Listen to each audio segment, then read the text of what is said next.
제목은요, 시편으로 만난 하나님 6번째입니다. 하나님 도대체 어디에 계십니까? 라는 제목으로 함께 말씀을 나누기로 원합니다. 한국이든 미국이든 전 세계에 가장 영향력을 끼친 작가가 한 명 있는데요. 누구냐면 필립 얀시입니다. 이분이신데요.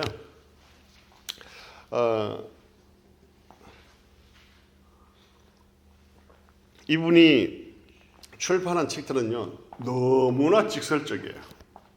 그리고 거침없는 제목들로 인해서 많은 독자들의 관심을 이렇게 이끌어냅니다. 책 제목을 한번 보세요. 내 안에 하나님이 없다. 하나님, 당신께 실망했습니다. 또 하나님 제게 왜 이러세요? 뭐 이런 제목들이거든요. 그리고 오늘의 말씀의 제목처럼 내가 고통 가운데 있을 때 하나님은 도대체 어디에 계십니까? 이 책도 있습니다. 이 책 제목만 봐서는요, 이 사람이 정말 크리스천 작가인가 의심이 들 정도입니다. 그런데 그 책의 내용을 잘 보시면요, 하나님에 대한 그 변증을 아주 탁월하게 하고 있다는 것이죠. 이분의 신앙적 배경을 보면요, 미국 남부 조지아 아틀란타 출생입니다. 기독교 신앙을 공기처럼 마시고 살았던 바이블 벨트 지역이잖아요, 그죠? 근본주의적 풍토에서 자란 아주 보수주의적인 그런 사람입니다. 그의 근본적인 신앙을 흔드는 사건이 발생하는데 그가 북부로 이사가면서 생깁니다. 하나님에 대한 회의 그리고 하나님에 대한 염증을 느끼고 방황하다가 다시 돌아와서 쓴 책이 바로 조금 전에 소개한 책들인데요. 이 책들 가운데 던지는 이 질문들은 우리가 사실은 공감하는 질문들이기도 하죠. 우리가 신앙생활하면서 과거에 던졌던 질문이기도 하고요. 또 오늘날을 살아가면서 던지기도 하고 계속해서 지금도 던지고 있는 질문 중에 하나이기도 합니다. 특별히 이 책은요, 하나님 제게 왜 이러세요? 하는 이 책 제목은요, 2012년 비극적인 새 장소를 갔다 오고 나서 저술한 책입니다. 2011년에 어떤 일이 있었냐면 규모 9.0의 대지진이 일본에 있잖아요. 그래서 쓰나미로 인해서 그리고 지진으로 인해서 19,000명이 죽습니다. 그래서 일본의 도호쿠라는 곳에 그런 일이 발생하죠. 그리고 전쟁으로 11,000명이 보스니아의 사라예보에서 죽고 그 땅은 완전히 폐허가 되어버립니다. 그리고 2012년 12월 14일 어떤 정신질환자의 광란의 총격으로 인해서 초등학교 학생들 1학년짜리 아이들이 20명 그리고 교사가 6명 사망을 하죠. 그게 이제 커네디컷 뉴타운에서 일어난 일입니다. 이 세 곳을 이 저자가 방문하고 나서 책을 저술했는데요. 그게 하나님 제게 왜 이러세요? 라는 책입니다. 과거뿐만 아니라 지금도 비극적인 사건들이 계속해서 일어나고 있죠. 우리가 경험했던 코로나로 얼마나 많은 사람이 죽었습니까? 700만 명이나 되는, 엊그제 일인데 다 까먹으시죠? 700만 명이나 되는 사람들이 죽었다고 합니다. 전 세계적으로. 예, 하나님 제게 왜 이러세요? 이 제목은 원제목은 저기 영어로 보시면 The question that never goes away라고 되어 있죠. goes away라고 되어 있죠. 그런 제목으로 되어 있는데 결코 사라지지 않는 질문이죠. 필립 얀시는 이 책을 통해서 우리를 대신해서 결코 사라지지 않을 그 질문들을 던져주고 있다는 것이죠. 선하고 전능하신 하나님께서 정말 살아계신다면 왜 이런 일들이 일어나고 있냐는 것입니다. 왜 하나님은 이때에 아무것도 하지 않으시냐는 것이죠. 우리가 고통 가운데 있을 때 하나님은 도대체 어디에 계시냐는 것이죠. 오늘 본문에도 우리가 보시면요, 하나님의 이러한 침묵에 대해서 너무나 답답하고 안타깝고 서운함에 호소하는 한 사람이 나오는데요. 누굴까요? 10장에 보시면 누굽니까? 작자 미상입니다. 작자 미상이에요. 그런데 전통적인 견해에 의하면 누구겠습니까? 다윗이겠죠, 당연히. 그죠? 그래서 그 내용을 한번 살펴보기를 원하는데요. 한번 1절 한번 읽겠습니다. 시작. 여호와여 어찌하여 멀리 서시며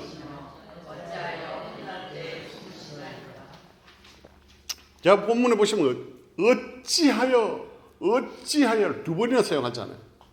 얼마나 마음이 안타깝고 힘들고 답답하고 그러면 이렇게 어찌하여 이렇게 두 번이나 사용했겠습니까? 왜 이렇게 답답한 마음이 있을까요? 이 시인에게? 그건 미리 앞으로 살펴보겠지만 요약해 드리면 악한 자의 행포 때문에 그렇습니다. 횡행하는 행포 때문에. 그 가운데 악한 자의 행포가 있는데 하나님께서 아무것도 하지 않고 있다는 것이죠. 그냥 불난집에 불구경하듯이 그냥 구경꾼처럼 계신 그 하나님을 경험하고 있기 때문에 그렇습니다. 그리고 두 번째는 뭐냐면 백성들이 억울하게 잘못했어가 아닙니다. 억울하게 고난을 당하고 있는데 일부러 보지 않으세요. I don't care 하는 것 같아요. 의도적으로 눈을 가리세요. 그런 느낌을 이 시인이 받고 경험하고 있기 때문에 그렇다는 것이죠. 악한 자의 그 행포가 어떻게 나타납니까? 마음으로, 입으로, 행동으로 나타나는데요. 그 내용 한번 살펴보겠습니다. 2절 한번 볼까요? 같이 읽겠습니다. 시작. 악한 자가 교만하여 가난한 자를 심히 압박하오니 그들이 자기가 베푼 꾀에 빠지게 하소서. 보면 악한 자가 어떻다고요? 교만하다고 되어 있잖아요. 교만은요 하나님께서 가장 싫어하는 죄 중에 하나입니다. 마음이 교만하다는 것은 뭘까요? 이미 마음이 부패되었다는 의미예요. 마음이 부패되었기 때문에 선한 일을 할 리가 없죠. 또 교만하다는 의미는 뭐냐면 하나님을 두려워하지 않는다는 것입니다. 그래서 하나님의 선한 보호의 대상인 즉 가난한 자들을 압박하게 핍박하게 이런다는 것이죠. 여기서 가난한 자라는 사람의 의미는 뭐냐면 그냥 조금 가난한 게 아니라 그냥 두어도 살기 힘들 정도의 사람인데 지속적으로 어려운 일이 겹쳐서 힘든 사람. 좀 말이 좀 어렵게 됐는데요. 그냥 둬도 힘든데 계속적으로 어려움이 계속 닥쳐가지고 설상가상으로 계속 어려움이 닥쳐서 힘든 사람, 그 가련한 사람을 이 악한 자가 어떻게 하고 있다고요? 압박하고 있다는 거예요. 핍박하고 있다는 거예요. 이 압박하다는 그 단어를 히브리어로 찾아보면 달라크라고 합니다. 달라크. 불이 모든 것을 소멸시키듯 맹렬한 기사로 압박하는 거예요. 아니 가련해서 정말 그냥 둬도 죽을 것 같은 그 사람을 거기다가 더해서 또 맹렬하게 불이 모든 걸 소멸시키듯이 압박하고 핍박하고 있다는 거예요. 얼마나 힘들겠습니까? 얼마나 심각하게 혹독하게 핍박하고 있는지를 알 수 있다는 것이죠. 그런데 어떻습니까? 3절 보겠습니다. 시작. 악인은 그의 마음에 욕심을 자랑하며 라고 되어 있죠. 이 욕심은 깊은 마음속에 가지고 있는 열망이거든요. 자기 정욕대로 살고자 하는 그리고 자기 마음대로 살고자 하는 또한 그것을 자랑하는 그 사람을 이야기합니다. 단순한 탐욕보다는요 자기가 계획하고 꾸민 그 악한 일들을 반드시 성취해내고자 하는 그 열망 그 사람을 이야기하는 것이죠. 이것 또한 하나님을 두려워하지 않기 때문에 나타나는 일이죠. 악한 마음을 숨겨야 되는데 숨기지 않고요 드러내고 자랑하고 다니고 있는 그런 상황이라는 것이죠. 이어서 이 악한 자들이 뭘 하고 있습니까? 입을 통해서 행포를 부리고 있는데요. 7절 볼까요? 같이 읽겠습니다. 시작. 그의 입에는 저주와 거짓과 포악이 충만하며 그의 혀 밑에는 잔해와 제약이 있나이다. 이렇게 얘기를 합니다. 무엇보다 마음이 부패하니까 입으로 뭐가 나오고 있어요? 마음이 부패한데 좋은 게 나올까요? 인풋이 그 좋은 게 들어가야지 아웃풋이 좋은 게 나오죠. 그죠? 마음이 악하니까 당연히 입으로 좋지 않은 것이 나올 수밖에 없습니다. 입에는 저주와 거짓과 포악이 충만하다 이렇게 되어 있어요. 그 입을 통해서 사람을 괴롭힌다는 것이죠. 그 입을 통해서 사람에게 상처를 준다는 거예요. 그리고 심지어는 죽게 만듭니다. 오늘날 신문이나 뭐 뉴스 보면요, 연예인들은 공인이니까 이제 그런 것들을 많이 봤잖아요. 그래서 대부분 90%가 어떻게 죽습니까? 다 악풀, 악담, 그것에 의해서 그런 일들이 생기지 않습니까? 여기서 또 본문에 보면 혀밑에라는 표현이 있는데 이건 두 가지 의미가 가지고 있어요. 이거 뭐냐면 혀밑은 숨길 수 있는 곳이잖아요. 그러니까 말을 하는데 아주 그냥 미사여구를 해요. 그런데 그 안에 속뜻은 뭐예요? 그 사람을 험담하고 죽이고 악담하는 그런 말을 하고 있다는 것이죠. 그리고 또한 또 혀밑에라는 그 뜻의 두 번째 의미는 뭐냐면 즐긴다는 뜻이에요. 즐긴다. 맛을 보며 즐긴다는 거예요. 말로 사람을 괴롭히는 걸 즐긴다는 이야기입니다. 혀 밑에 잔해가 있다는 것은 이 잔해는 문제를 일으키고 해악을 일으킨다는 것이죠. 그 입술을 통해서 문제를 일으키고 해악을 일으킨다는 그런 의미를 가지고 있다는 것이죠. 그리고 그것을 즐긴다는 것이죠. 입을 통해서 악을 행하는 자는 근본적으로 그 마음에 교만함이 있다는 것이죠. 그리고 자신은 정의롭다는 전제가 깔려 있다는 거예요. 그렇기 때문에 입을 통해서 악을 행하면서도 전혀 두려워하지 않고 거침없이 악한 말들을 쏟아낸다는 것이죠. 자, 이 시인이 이러한 마음이 부패한 자, 악한 자의 그 말을 통해서 고통을 당하고요. 그 다음에 또한 마음이 부패하니까 이제 그것이 뭐로 나타납니까? 행동으로. 마음, 입, 행동으로 이렇게 연결되어 가고 있습니다. 8절 볼까요? 좁진 곳에 앉으며 그 은밀한 곳에서 무지한 자를 죽이며 그의 눈은 가련한 자를 엿보나이다. 이렇게 됐습니다. 그죠? 이 모습을 보면 어떤 이미지가 있습니까?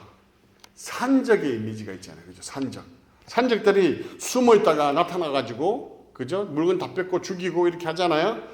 이 악행의 대상을 가리지 않습니다. 그 사람들이 불쌍한지 뭐 어려운지 그런 걸 보지 않아요. 그 사람들이 무지한지 상관없습니다. 그냥 자기의 욕구, 물건을 뺏어서 자기의 욕구를 채우고자 하는 그 마음으로 이 수단 방법을 가리지 않고 한다는 거예요.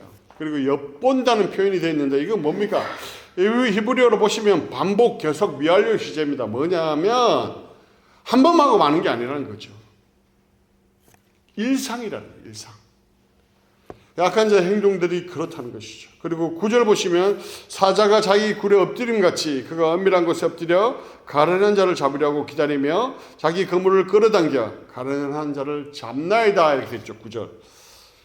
동물의 왕국 여러분 종종 보시죠. 보시면 사자가 표적을 딱 정합니다. 그러면 어떻게 됩니까? 도망갈 수 있을까요? 못 도망가요.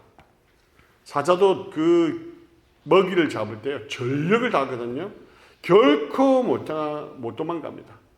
그런 것처럼 이 악한 자들은 사자가 그 먹이를 잡는 것처럼 이 연약한 자들을, 무지한 자를 공격하기 위해서, 무너뜨리기 위해서, 죽이기 위해서 그렇게 한다는 것이죠.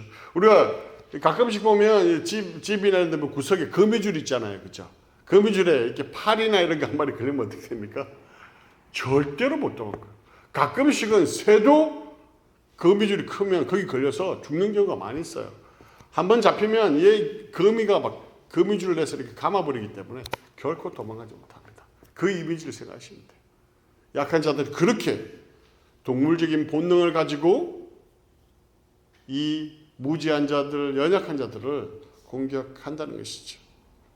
이렇게 마음이 부패하고 교만해져서 하나님을 두려워하지 않으면 결국 나타나는 현상이 뭘까요? 3절 상반전에 보시면 이게 이제 그 다음 앞에 것 같아요. 예. 뭐라고 됐습니까? 줄친 거 시작. 탐욕을 부리는 자는 여호와를 배반하여 멸시하나이다. 이렇게 되어 있습니다. 그죠? 탐욕을 부리는 자라고 되어 있는데 이건 똑같은 의미죠. 똑같은 자. 탐욕을 부리는 자, 교만한 자 다 똑같습니다. 그렇기 때문에 하나님을 두려워하지 않는다는 것이죠. 그 결과 어떻게 할까요? 하나님을, 여호와를 배반한다. 배반에 그치지 않고 멸시한다고 되어 있습니다. 이 배반의 모습이 어떻게 나타나냐면 하나님이 싫어하는 것을 자기들은 좋아해요. 또한 하나님께서 저주하는 자로 오히려 이 사람들은 축복합니다. 이게 약한 자들의 모습이라는 것이죠. 4절 한번 볼까요? 4절 같이 읽겠습니다. 시작. 악인은 그의 교만한 얼굴로 말하기를 여호와께서 이를 감찰하지 아니하신다며 그의 모든 사상에 하나님이 없다 하나이다. 계속해서 교만한 모습이 있으니까 하나님을 두려워하지 않으니까 이제 뭐라고 얘기합니까? 하나님이 없다 얘기합니다. 자기가 악행을 저질렀는데 아무 일도 일어나지 않아요. 그래서 이제 하나님이 없구나. 이제 그 정도의 상황까지 나아간다는 것이죠. 5절 볼까요? 시작. 그에게는 언제든지 경고하고 주의 심판은 높아서 그에게 미치지 못하오니 그는 그의 모든 대적들을 멸시하며. 보세요. 잘못했을 때 있잖아요. 우리가 잘못했을 때 그냥 불이 확 떨어지거나 뭔가 안 좋은 일이 일어나거나 이러면 안 하겠죠. 그런데 그렇지 않으니까 뭐 이래도 아무 상관이 없구나. 그의 길은 견고하구나. 계속해서 번영하고 있구나. 연회장에 춤추는 듯한 그 형통함을 이들이 경험하고 있다는 거예요. 거기다가 아무리 자신이 악행을 해도 하나님께서 감찰하신다 안 하신다? 안 하시고 있다는 거죠. 악한 자를 학대하고 핍박하고 괴롭히고 착취해도 하나님께서 어려운 심판을 하지 않고 있다는 거예요. 그러니까 그들이 담대하게 그런 일을 행하고 있는 것이죠. 하나님을 두려워하지 않는다는 것입니다. 하나님을 두려워하지 않으니까 주위의 대적들조차도 아예 콧방귀도 끼지 않죠. 무서워하지 않죠. 두려워하지 않죠. 눈 하나 깜짝하지 않습니다. 6절 볼까요? 시작. 그의 마음에 이르기를 나는 흔들리지 아니하며 대대로 환난을 당하지 아니하리라 하나이다. 이 자신의 건재함을 계속해서 자랑하고 있죠. 사실은 오늘날의 현실이잖아요. 그렇죠? 아무리 악행을 하고 아무리 죄를 저질러도 그들은 건재하고 더 잘 돼요. 그리스도인들이 정말 하나님을 믿고 예배하고 하나님을 찬양하고 섬기면 잘 돼야 되는데 더 어렵고, 그렇지 않은 자들은 더욱더 잘 되고 견고하고 풍성하고 환난이 일어나지 않고 어려움이 없으니까 교만함과 완악함이 나타난다는 것입니다. 생사화복의 모든 주권이 하나님께 달려 있음에도 불구하고 악인들이 이렇게 단언하죠. 교만함과 오만함의 극치가 있음을 보여주고 있다는 것이죠. 이러한 일들은요, 의롭게 정말 주님을 신실하게 믿고 살아가는 믿음의 사람들의 그 가슴을 호흡하는 그러한 일들이라는 것이죠. 11절 보겠습니다. 시작. 그가 그의 마음에 이르기를 하나님이 잊으셨고 그의 얼굴을 가리셨으니 영원히 보지 아니하시리라 하나이다. 절망입니다. 절망. 악한 자들은 하나님이 그 고통을 받는 약자들을 잊으셨다고 확신해요. 하나님은 그들의 고통에 관심이 없다고 이야기하고 있습니다. 그래서 아무 조치도 취하지 않고 있다는 거예요. 하나님께서 자비를 거두셨다는 거예요. 악인들의 이런 행태는 계속 지속적으로 일어날 것이라고 이야기하고 있습니다. 그러니까 악인들이 어떻게 합니까? 담대해집니다. 담대해져. 더 악을 행하기에 담대하고 더 많은 악들을 행하고 있다는 것이죠.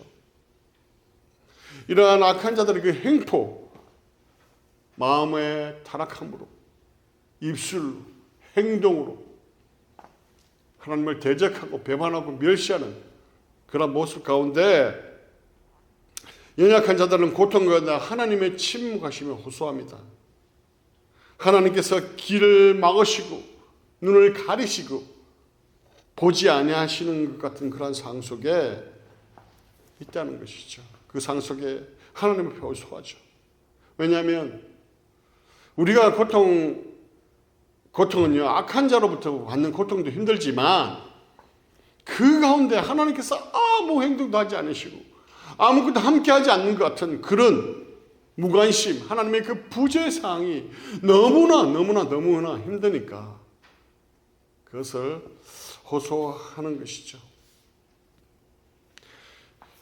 일본의 엔도 슈샤쿠라는 분이 책을 썼는데요. 침묵이라는 책을 썼습니다. 그 침묵이라는 책을 바탕으로 마틴 스콜세지라는 감독이 영화를 만들었는데요. 제목이 이겁니다. Silence. 그 내용을 잠깐 함께 나누기를 원하는데요. 17세기에 이거 보신 분도 계실 줄 아는데 일단 말씀 안 보신 분들을 위해서 잠깐 내용을 나누면 17세기에 교황청에 하나의 보고가 도착해요. 일본으로 선교를 나간 포르투갈 예수회 소속 페레이라는 신부가 배교를 했다는 소식을 듣습니다. 그는 일본에 33년을 체류하면서 주교로 있었고요. 신학적으로 재능이 굉장히 뛰어난 사람이었습니다. 박해를 받으면서도 숨어서 잠복해서 선교를 해왔던 불굴의 신념의 사람이었어요. 그런데 이 사람이 배교했다는 소식을 듣습니다. 이 소식을 들은 이분의 스승, 이분의 제자가 3명 있었는데, 페레이라의 그 제자가 3명 있었는데, 이들이 스승이 그 핍박의 굴종에서 배교를 했다는 사실을 믿을 수가 없었어요. 그래서 일본에 가서 확인하리라 라고 마음을 먹습니다. 그런데 그 지도자들은 거기가 일본이 너무 핍박이 심하니까 가지 말라고 만류합니다. 그러나 반드시 가서 그것을 확인해야 되겠다고 일본 선교를 허락받습니다. 그렇게 3명이 출발하는데요. 그 도중에 한 명은 건강 악화로 죽습니다. 그리고 또 한 명은 거기서 도착했다가 또 순교를 당합니다. 그리고 로드리고라는 신부가 마침내 이 페레이라 신부를 만나는데요. 이 페레이라 신부가 배교했다는 사실을 확인하게 됩니다. 그리고 로드리고 신부는 일본 땅에서 머물면서 그 모든 상황들을 이렇게 보게 되는데요. 그 가운데 하나님의 침묵하심을 경험하게 됩니다. 일본어로 기르시다. 그럼 뭔 말이냐면 그리스도인의 일본 말이에요. 그들의 그 일본 그리스도인들의 그 참혹한 핍박의 현실을 보게 됩니다. 어떤 핍박을 받는지 궁금하십니까? 제가 보여드릴게요. 이렇습니다. 해변의 십자가형과 구멍에 매달려서 고문당하는 그 참혹한 해변의 십자가형 저거는 뭐냐면요. 저렇게 달아놨다가 물이 들어오잖아요. 점점 들어오면 이제 점점 어떻게 되는지 알겠죠? 물이 들어왔다 나갔다 하는 거 얼마나 고통스럽겠습니까? 그 물이 딱 들어왔다가 나갔다는 그 위치에 두고 저렇게 매달아 두는 것이죠. 굉장한 핍박과 고통을 받게 되는 것이죠. 이러한 현실을 보고 로드리고 이 신부는요, 절절하게 하나님께 기도합니다. 그렇지만 그렇게 절절하게 기도하지만 무슨 일이 일어날까요? 아무 일이 일어나지 않았다는 것이죠. 일본의 박해는 끝나지 않고요. 계속해서 수많은 신도들이 배교를 강요당하며 죽어나갔다는 것입니다. 이러한 하나님의 침묵에 대한 그 답답함과 안타까움과 서운함이 사라지지 않는 가운데 나온 질문들이 하나님 도대체 어디에 계십니까? 이것은 이 로드리고 신부가 가졌던 그 마음일 것이고요. 오늘을 살아가는 우리의 마음일 수도 있다는 것이죠. 그런데 이거로 끝나면 복음이 아니겠죠. 이거로 끝나면 우리가 성경을 읽을 필요가 없겠죠. 하나님의 침묵에 어찌하여 그렇게 답답함과 안타까움으로 시작했던 본문이요. 14절부터 반절을 이룹니다. 14절 한번 볼까요? 같이 읽겠습니다. 시작. 주께서는 보셨나이다. 주는 재앙과 원한을 감찰하시고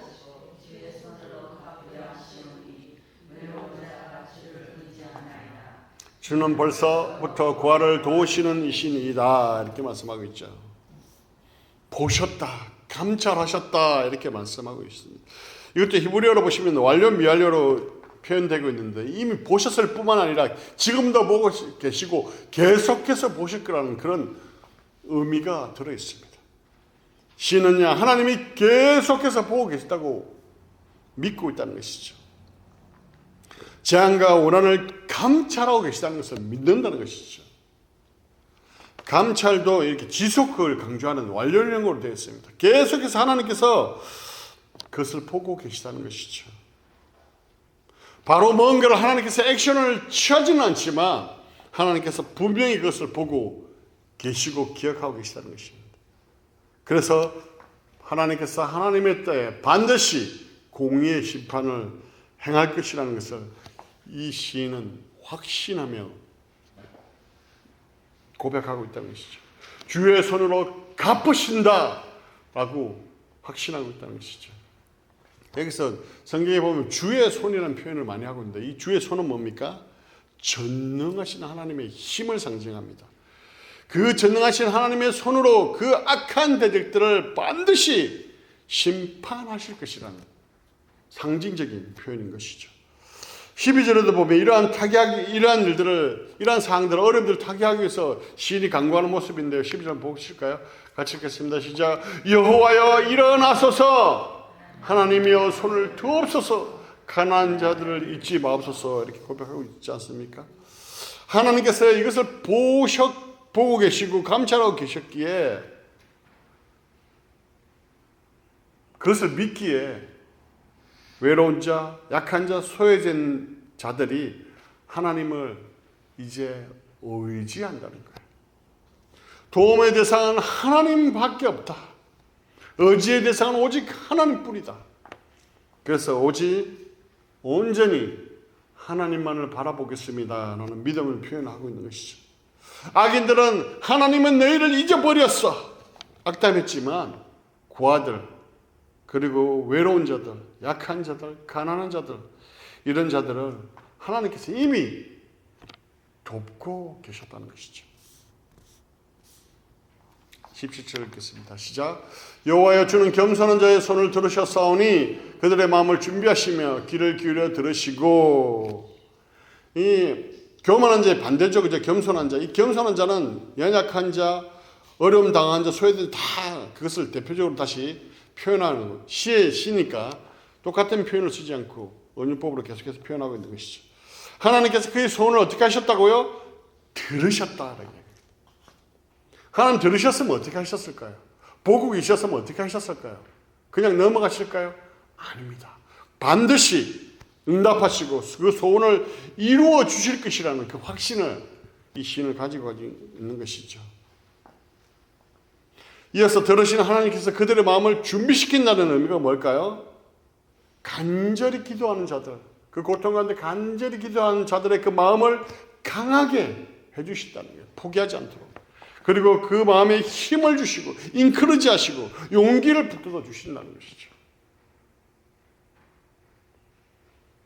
하나님의 공의로우심과 사랑과 그 심판에 대한 확신을 가진 자들은요, 이미 기도가 응답되기 전에 그 마음의 평안을 가지고 살아갈 수 있다는 것이죠.